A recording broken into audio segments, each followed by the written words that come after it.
సలసల మరిగే నెత్తురు తనది సామాన్యుడుగాడే దడ దడ మెరిసే పిడుగై అడుగై అన్నొస్తున్నాడే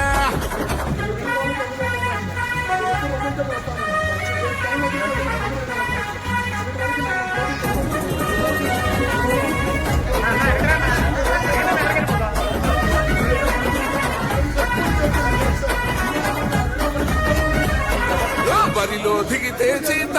గోడేస్తాను కబడ్డీ ఆట లేవంతన్నే తన మాట విరంగి గుండు తన మాట తన గుండెల తనదే కోట తన సూపులు ఇసిరిన ఈట ఇక సాగదు ఎవ్వని ఆట సుక్కలు చూపిస్తాడు బేట ఓ రగిలే సూర్యుడు కదిలొస్తుంటే ప్రతి ఓడికి చెమటే ఓ మాటంటే మాటేరా ప్రాణం పోతున్నా ఒకటే రాజులున్న జంగల్లున్నా పులియాడున్న పులే అధికారం ఉన్న